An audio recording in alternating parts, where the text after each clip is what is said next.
Chapter 36. Peacetime Prosperity and the Cold War. Introduction. This lecture is about the brave new world that emerged, phoenix-like, from the ashes of World War II, the world which would be dominated by two giant superpowers, the United States and the Soviet Union. They had been ideological enemies since the creation, in blood and violence, of the Soviet Union in 1917.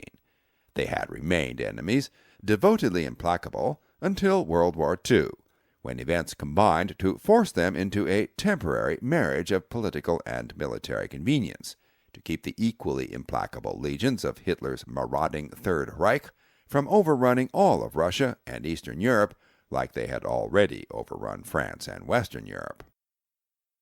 After the war, with Hitler dispatched and Germany in ruins and cinders, the U.S. and the USSR stood and gaped at each other like two prize fighters looking for their next boxing ring.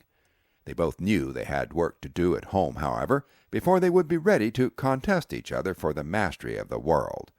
So, the first part of this lecture is about the problems the Americans had to master at home to shift the economy from a war and weapons economy to a peace and consumer economy. The changeover took almost as long to complete as the war had taken to fight.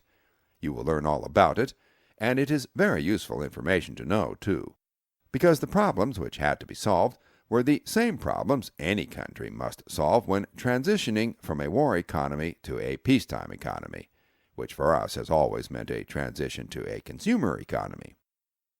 The transition was a great success because the 2 decades from 1950 to 1970 were by far the most prosperous in American history, not just for the moneyed class, but for every other class as well. This was when the wealth of the American middle class acquired a reputation almost of decadence in the rest of the world. Even poor people in America were wealthy by any standard other than ours. There were at least a dozen reasons why this happened, and you will learn them all. This trend towards broadly based prosperity had new consequences, too, both intended and unintended, and you will learn about them as well. This 20-year period of gestation and growth of American prosperity was the birth of modern America. Its most vocal and influential representatives were the baby boomers, that generation of children born in the hectic boom-time years between when the war ended and when the new consumer economy really got up and running, roughly from 1945 to 1955. Though the boomers' parents were subsequently lauded with the accolade of being the greatest generation because of their sacrifices and accomplishments in World War II, the boomers, their kids, carved out an equally memorable niche in American history for a larger variety of reasons, some just as noble, some not so much. You will learn why the kids were so much different from their parents. Meantime, overseas, during all this time, the Europeans and the Soviet Union were rebuilding too. But they were doing it from scratch, having sacrificed their youth, their economies, even their infrastructure to the maw of war, while we had remained untouched, compared to what they had suffered and lost. You will learn about the many challenges they faced just trying to get on the playing field of economic competition so that they, too, could generate prosperity for their people. The job wasn't easy for them, as it was for us, because they were smaller countries compared to us, too, all jammed cheek by jowl together, and proximity caused them to have issues with each other, which required lots of trading agreements, negotiations, and consultations. Life was complicated in Europe compared to here, especially when everybody was trying to rise from the ashes.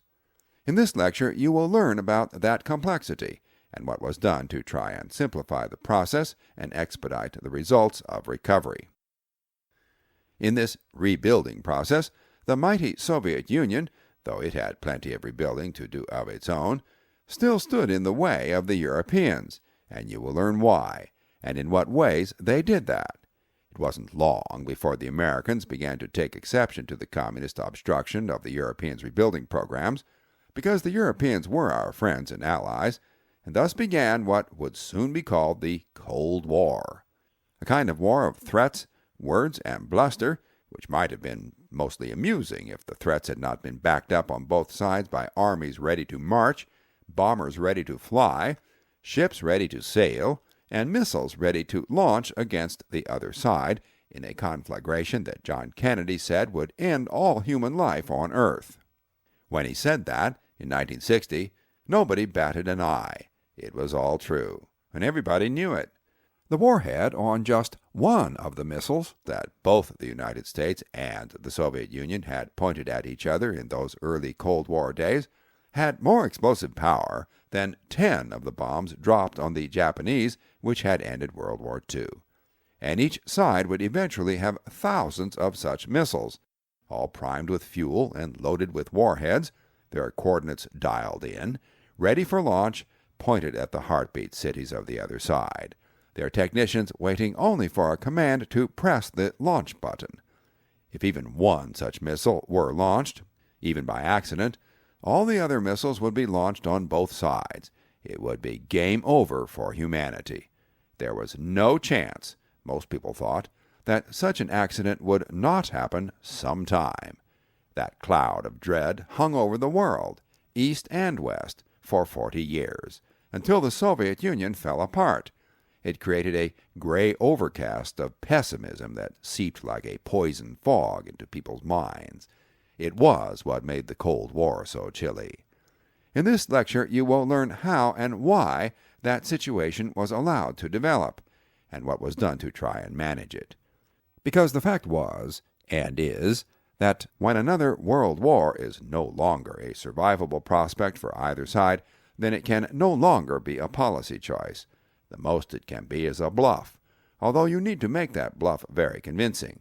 To actually win a war in this situation, you need to deploy all tools, tactics, and strategies short of war. The deployment of these alternative means to victory was what the Cold War ended up being all about. Both the United States and the Soviet Union deployed all the tools they had, holding nothing back. They became students of each other's weaknesses.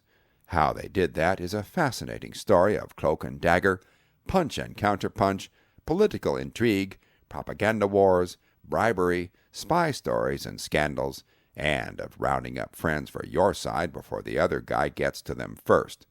All of this went on for 40 years, and in this lecture you will learn about the formative years, the first half of this behind-the-scenes, and sometimes not so behind-the-scenes, style of warfare. You will also learn what American reactions to the Cold War were at home, reactions which changed American politics and brought the cloak and dagger contest into every living room. And finally, you will learn how and why Harry Truman, the farm boy from the show-me state of Missouri, turned out to be just the man the country needed in the presidency to moderate this risky, high-stakes game, both at home and abroad.